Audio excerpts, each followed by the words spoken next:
Hello everyone and welcome to the Sweeney Show, Business and Law podcast.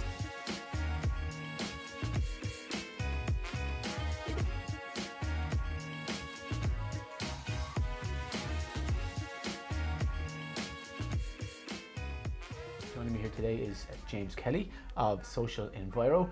James, you're very welcome. Thank you very much. So James, you're a social media whiz kid. IT, is that your background? No, it's actually not. I did Okay. commerce in college. It was I kind of set up Social Enviro by mistake almost. But it was when I was doing the Leaving Cert. So I set up a Twitter account. It was kind of like a funny pictures Twitter account, and it kind of grew to like 100,000 followers in like the first 3 months. Really? Without really doing any promotion on it. It was kind of a time where Twitter was still a bit new. What year was that, or what time was that? That was 2012 I made the account. So a good while ago now. But then I kind of like used that audience to build other audiences and kind of build up a bit of a network and a small bit of an empire.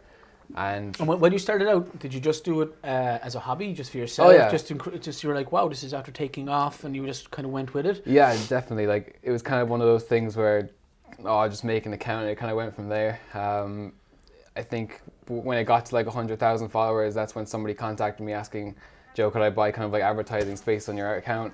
And I was like, okay, somebody's actually paying me to do this. And I was like, okay, maybe I can do something with this. And what type of content were you posting? So on that first account, it was just kind of funny pictures. It was just kind of like taking kind of those stereotypical romantic-y Tumblr kind of pictures and just kind of, making a mockery of them almost. But people liked it because, some people don't like that kind of content. But I basically used that to grow other accounts, and within the first 2 years or so, I got to about 4.5 million followers on Twitter. And I did a little bit of Instagram as well, and I got to about 1.5, 2 million followers on there too. Wow. And when did you was there a moment where you said, listen, I can maybe make a business out of this then? Yeah, I mean, those stages where you get a lot of business at one time, and then there'd be stages where it'd be quiet. I suppose it was a little bit seasonal, more business around Christmas because different types of companies would advertise more then. But I went through college, like especially leaving, having done the Leaving Cert, I wasn't sure how sustainable it was. But I was able to keep it going through college, and during college as well, we set up a management business. So I partnered up with somebody else who would also own those big Twitter accounts. We built a team. We built a team of people where he lives, which is actually in Venezuela. He's from Venezuela. We built a team there, and we started managing other people's accounts for them. Those large kind of like themed influencer accounts. Manage the content. And was that called Social Enviro, or did that come afterwards? Or No, it was like a business kind of like derived from Social Enviro. Okay. So it was called Premco's, and it was kind of like a mixture of premium coin, and coin was the kind of general term that you'd use to manage somebody else's account. Wow. Yeah, and the first. But sorry, James, go ahead. We actually started that in like 2016, September 2016. And within the first year, we'd grown to something like, we were managing like 100 million followers or something like that over, I don't know how many clients it was. It was at least 30 clients, maybe up to 60 from ones that came and went. And then your clients then, they become international? Are they across many fields or yeah, I mean, genres? Definitely in terms of like different, because it was those parody kind of themed pages that we were managing, and those kind of pages, they spread over tons of different industries. So like travel and sport and music, list could go on. Like it gets really specific, some niches as well. But most of our clients were in the US, so there was a lot of kind of like 5-hour sleeps there with college going on and everything. But I suppose it's what you do to keep your business going. Sure. But you obviously loved what you were doing. Oh yeah, definitely. I mean, it's what I've been doing for 3 years at that stage, and I love social media, and the kind of virality that you can get out of it, and even just building up those audiences. And how did then, from the college, I suppose, business plan or idea develop into what Social Enviro is today? Well, it was actually just after, when I left college, it was still kind of like, okay, what's next? Because I realized quite soon that I had a lot of time, that I'd previously been putting into college, that wasn't kind of filled now. And that's when I kind of like was able to take a step back while still focusing on building that, that management service. And it was mainly kind of like during last year where I figured I've all this kind of experience with social media, and there's definitely a demand within Cork, because I can see it that people need help with social media and getting their name out there and actually getting customers and clients from And is that that too. small businesses, big businesses, a mixture of both? It can be a mixture of both. I suppose it depends exactly on what the goal is for the social media. It's mainly small to medium businesses, and like I said, it depends on what the marketing goal is. Like some people want more followers, some people want a bigger audience, where other people want leads or customers coming directly in. And it's you offer full gambit now, so you might have website development, lead generation, sales generation, social media, the whole thing. Exactly. So the graphic design and web design is something we do. It's not the kind of core of our business. The core of our business is definitely towards the lead generation and I suppose marketing pipeline aspect of it. So what we do is we go in, figure out exactly what the marketing goals are, and then we kind of build a pipeline or a sales funnel or lead generation funnel, however you want to call it. So identify what that business wants, who that client is for that business, Exactly. and reverse engineer back of how you actually can get that business or that client to that business. Yeah, exactly. So the whole kind of ethos of what Social Viral is about, it's about helping people or business owners who are struggling with social media kind of understand and utilize its full power, so they can actually see results and focus on doing what they like to do. Because a lot of the time I speak to business owners and they're like, we want to get engaged with Social Viral, but we don't have time or the expertise, and that's where that's generally where we come in and step in and help them. So if I was a business starting out and I just think I know that I've heard about social media and I'm not on it, do I need to be on it? Like, do you need a big following to get leads from that? Like, where do you start? Because you have Facebook, Instagram, LinkedIn, Twitter, a blog, all that kind of stuff. If you were non-familiar with social media, where's a good starting point? I suppose that's one of the problems a lot of businesses face. It's kind of overwhelming. I'd honestly say start with the main platform. Well, it depends on what your business needs as well. If you're a B2B, then LinkedIn might be better than say Instagram.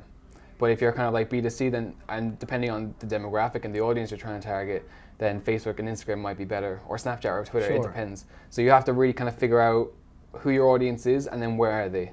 So it might take a little bit of research, but it's definitely worth doing so you can actually invest your time in the right place. So we'll just take maybe one of those platforms, say Facebook. Is it easy to set up a business page on Facebook, even just starting out? Super easy. It's easy to set it up. You set up your own business page so that it's not, you're not adding people. You're actually getting likes on your page and building an audience that way. The first simple steps are just putting a professional looking profile picture, having a cover photo that it's good quality, and I recommend having some sort of direction for call to action, whether that's like an arrow or kind of words pointing towards your send message button or visit website button, whatever it is, whatever works for you. And then having the different tabs on your page set right so that people can go onto your page and kind of use it like a website where they can go onto the about or the services or whatever it is and learn about more what you're doing. Just on that, so would you think that your Facebook shouldn't be the end stop for somebody? Should they direct them to your website, or does it depend on the business? I suppose it depends on the business. Like what we found with working with some of our clients is that that people want to learn more than what social media might give them. So for example, we were working with a wedding videographer, and what we were doing, we created a campaign where they just send a message to the wedding videographer, and what we found is people wanted more information than what the Facebook page gave or what the ad gave. So what we did is we set up a different type of marketing pipeline or funnel, whatever you want to call it, where they go to a landing page and they figure out more about what's involved, about the pricing and exactly what they get, and then they can fill in a form or something like that to actually become a lead. Okay, and so how do you then on your Facebook page organically get a following? How does that happen if you're starting from zero? If you're starting from zero, the first thing you should do is invite your friends and family to like it. Like Facebook actually manipulate their algorithm, so if you post organically on Facebook, you're only going to be seen by 2 to 5% of your audience. And I think it averages out about 6%. Why is that? So just say you end up building up a following, a couple of thousand likes on your Facebook page, and then you put up a post and you see 60 people have seen it or 200 people have seen it. Why aren't Facebook allowing your audience who've already liked, so that means they're giving permission to follow you and they want to see your information on your business page, why aren't Facebook allowing them to see it? Why aren't you getting 2,000 people to view your posts organically? It comes down to a few different factors. One of them is relevancy. So if Facebook see that you've liked and engaged with this page before, then you're more likely going to see it in the future. Or if you've liked similar pages, you might see it in the future too. I suppose the main reason is that Facebook wants you to pay to get out there As and a be seen. business. As a business, yeah. For your audience. Exactly. Before they kind of like changed that algorithm, it was a lot easier to post something and kind of have more of a viral nature. But even with like business pages now, and what a lot of businesses do is these competitions where it's like, share, and comment. Excuse me. But Facebook recently, in the last year or so, they changed the algorithm to kind of not give those like, share, and comment competitions that much weight anymore. Where it's because they want So more. what's happening is Facebook are kind of, so we're all customers of Facebook, and we're using Facebook as a platform, and then we're playing by the rules of Facebook. And then as a business or as someone that's using Facebook as a client, you're kind of thinking of other ways to maybe organically grow it, whether it's a competition or a share, like that kind of thing. And then Facebook cop onto that, and then they restrict. Is that what's happening? Yeah, And then they come up with another thing, and then we kind of go a little again. bit. Like Yeah. if it's not completely out of the question to go down that route in terms of like sharing comment, because it does get you seen by more people than you would organically. It is technically still organic because you're not paying for it, but people will share it and you'll get seen on other people's pages. But what Facebook really did was they wanted more meaningful conversations. So they wanted more kind of less businessy, less kind of like incentivized comments, where if you ask for a like and comment, then it's not organic, it's not meaningful. Sure. So what they want is kind of like these conversations or these questions to be asked for audiences where people want to engage. Like for maybe like a pizza place, it might be, are you a thin crust or a thick crust kind of person? And that's where people actually engage, because like people are, they get passionate about this kind of stuff. So the business then is developing their own community. Exactly. And like that's one of the most powerful things you can have online is your own community, because people will fight for the community almost. Like Sure. If somebody comes on, they're like, oh, we don't like this or don't like that, then the loyal following will kind of fight back against that. And then how much should you be posting then if you're developing your communities? Is there such thing as like under-posting, over-posting? Where do you find that balance? I don't think there's, you should definitely, I suppose the kind of key concept is the more you post, the more likely you are to get seen by more people, and the more likely... So you stay relevant on timelines. Exactly. So even if you're posting once a week, you may be only seeing it on a 12-hour, 24-hour loop or something. If someone liked it, then you're kind of gone to next week. But if you're posting every day, even though you might only be getting a percentage of your actual likes that might view it, but you're still been relevant, you're still coming around. Definitely. And like that kind of, there's a few benefits to that. One, the more you post, the more likely people are to engage, which means they're more likely to engage and see your post in the future. The other one is, and probably the most important one, is you stay at the forefront of your consumer's mind. So if they might not even engage, or they might see your post a couple of times a month and maybe not even become a customer for the first 3 months. But when they do get to a stage where your business is something that they need, or your industry is something that you need, then your business is they're the first thing they think of. And do you think then, is there the ideal type of post? Is it a photograph? Is it a text? Is it a video? Is it a cartoon? Like, is it just your logo? Or what's or is it depending on the audience? It's completely dependent on the audience. I suppose with all the different types of content that's being put out, there's millions and millions of pieces of content put out every day. Billions, maybe, I don't know the figures exactly. But the most important thing is to be creative, but probably more important than that is to understand who your audience are, because a lot of the time businesses will post very generic ads or very generic posts where they aren't speaking to someone, they're just speaking to everyone, hoping that somebody catches on. And what happens there is people scroll through the timeline and they'll see a post, and they might like the creative, so like the picture or the video, and then they might look at the text and it's kind of like talking to everyone, and that's where they kind of like switch off, like, oh, they mightn't think consciously, oh, that's not me, but they're definitely not thinking, oh, that's me, because you're speaking to everyone, you're not speaking to someone. Whereas if you actually understand your audience, their kind of demographics and psychographics, what they like, their interests, behavior, then you can actually create text and content that speaks directly to them, and that's going to be much more likely to get them to engage. But even at that, like, Facebook allow you to see that information if you just go onto the insights. Yeah, exactly. You can actually go back and see the age, the profile, the gender, the location, and then then the people who are engaging, so you can give them information that they want, or maybe you can, if you want to develop a new audience, you can go down another pathway. Definitely. Like, that's something business owners should definitely do if, when they kind of like think of a social media strategy or the content they're trying to post, go into the Facebook insights, see who's liking and engaging with your page, and then create content for those people. I suppose then I have two questions might come out of that. One, if you're on a different number of platforms, Instagram, Facebook, LinkedIn, whatever, should you put the same piece of content across all? Should it be tailored? You know, because people are trying to save time as well, and they might have just someone in the office doing their content. Should the same piece of content go out? I think it should be the same general piece of content, but it should definitely be tailored, because people act differently on these different platforms. They speak differently, they engage with content differently.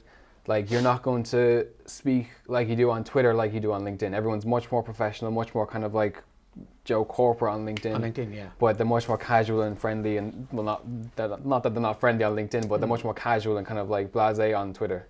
So you can kind of like manipulate your content to be more engaging on Twitter, kind of like ask more questions, be more silly, be less corporate. But on LinkedIn, you might, be more corporate and sure, yeah. And speak in that kind as of you're voice. saying, it's more B2B audience, so it's more formal. For sure. And then, like, what's your thoughts on scheduled posting? I think it's a great way to save time. I think as well, if you're running a campaign or you're running content and it's rushed, people will see that and they'll understand it. They'll understand it's rushed. So when they see it on the timeline, they're going to think, oh, this was just thrown together. Whereas if you put time into it and effort into it, people might not necessarily consciously think, oh, this business has put a lot of time and effort into this post, or they've actually thought it through. That's going to reflect well in their service, but they might subconsciously see that. So if you do really good social media, then that's the kind of service they can expect from what your business offers. Sure, you're giving that kind of impression or that perception. Definitely. Perception is reality, I suppose, in social media, isn't it? Yeah, definitely. And then if you want to talk then on actual paid ads, so even on Facebook specifically, do you recommend them? Are they good for business? Oh, definitely. There's probably never been a better opportunity for advertising for small to medium businesses as there is now. Like, never before have you been able to just target the people who are on your doorstep, target a certain age, a certain demographic, and only post an ad to them. With traditional media, it's very kind of blanket, hoping that some people fall into the audience that you want. One thing I do see a lot is businesses boosting posts, and that's something which is basically burning money for your business. Like, it's definitely something I wouldn't recommend doing. So you're saying that instead of, because if you want your business page timeline, you might have a post, and on the right hand corner of all those there's a boost option. Yeah. So that means you can pay on that to kind of give that graphic, ad, photo, whatever it might be, a larger audience. Yeah, for sure. And that's what Facebook it's an easier option, because they know these small to medium businesses might have the social media, knowledge to savvy. Or savvy. They'll just see that boost post. Oh, I can get this in front of a few thousand more people. I'll pay €10 or €20 to do it. Perfect, I'll do it. And why do you not recommend that? Well, the boosting post really limits you in terms of the effectiveness of the ad. So the first thing it does is it only focuses on the engagement of the ad. So it'll only focus the ad to get likes and comments and maybe a few shares.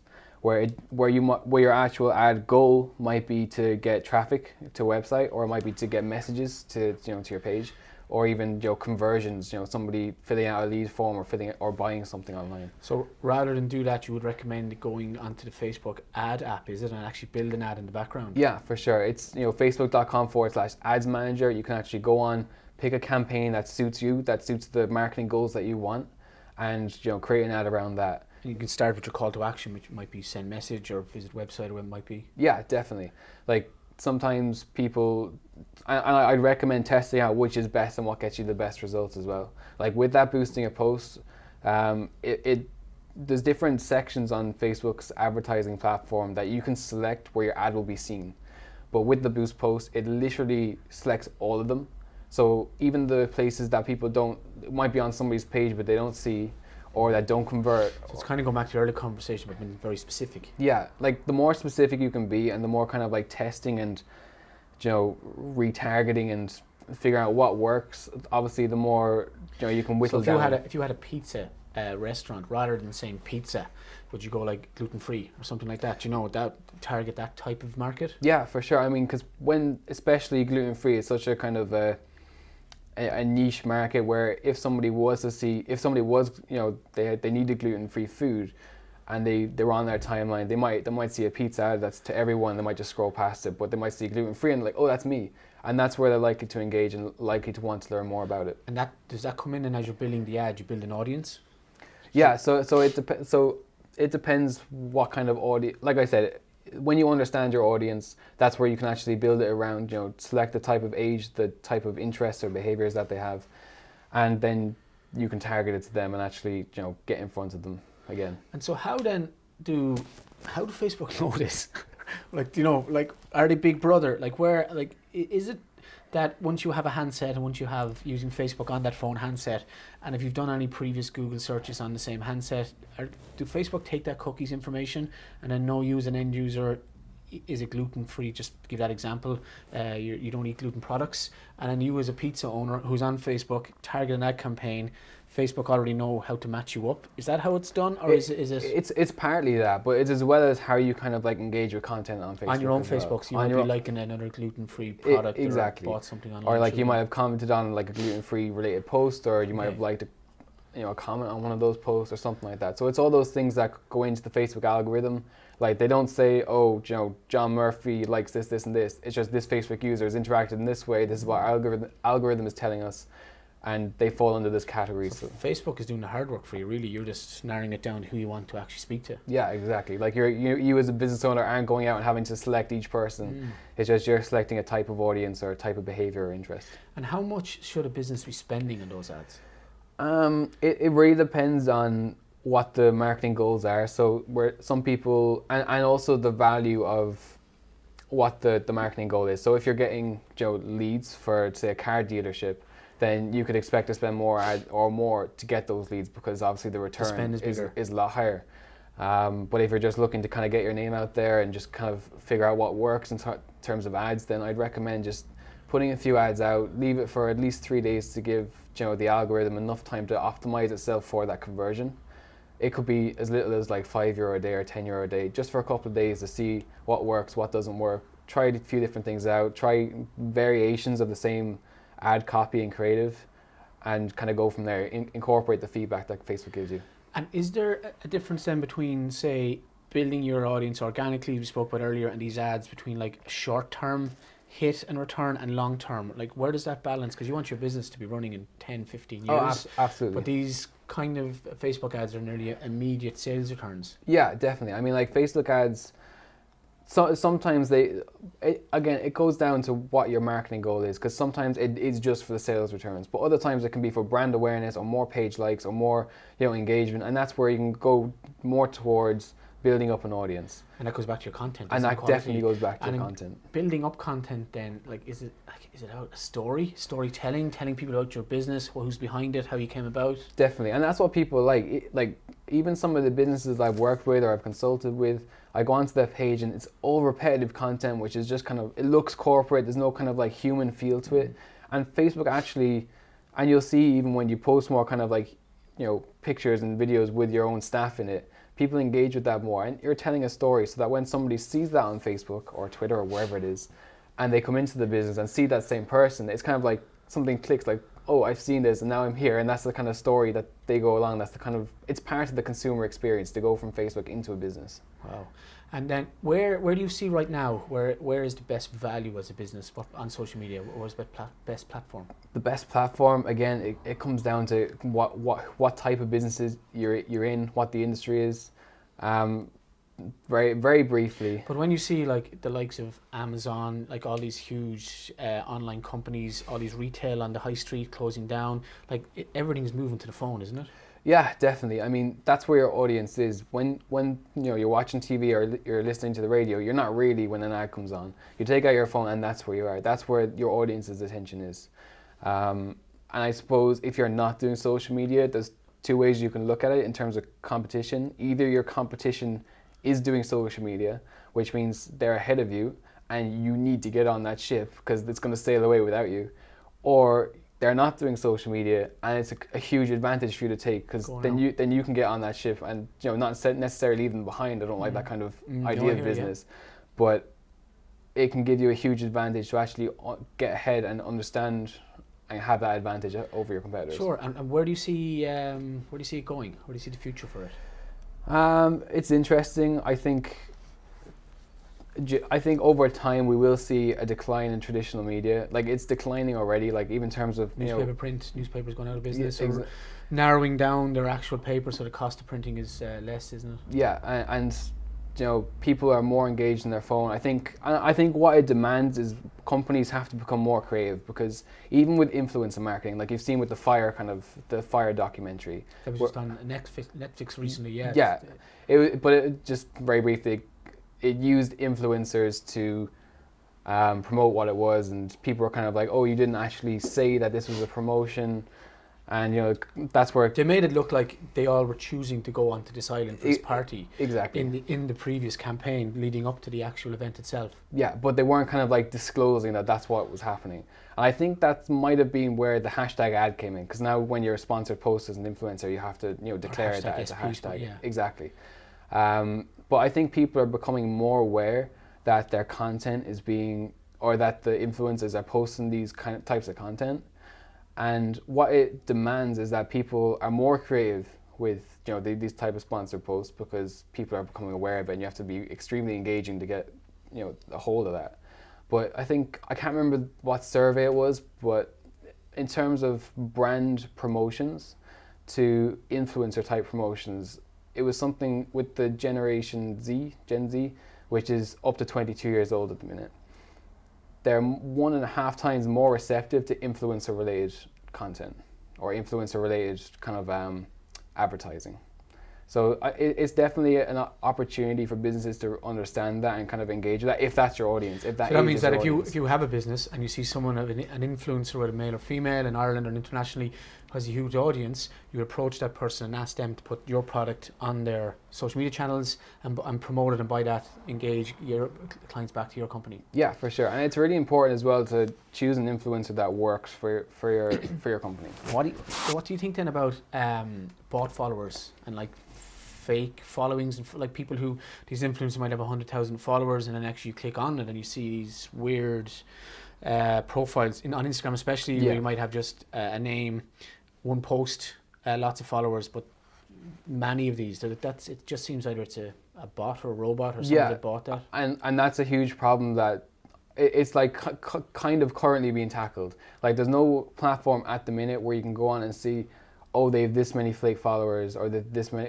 There probably is. Maybe I haven't done enough research. It'll probably come soon. Oh, definitely. So you might be fake followers doing now. You won't get a chance in a few months. Yeah, I mean, like, I think it's horrible that people are going out and taking advantage of these companies that are trying to pay them and have them promote. But they're only promoting to But it goes back to one of our conversations earlier about perception. Yeah. That if someone was to land on an influencer or a company's Instagram page and see 1,000 followers, you say, oh yeah, there's some merit in there, it's local. Yeah. But then to see 18,000 followers, like, whoa, this. So if you it does give merit to it if you have a following. Oh, definitely. I mean, like that's just even if that following is bought. That exactly. That's how people's minds work.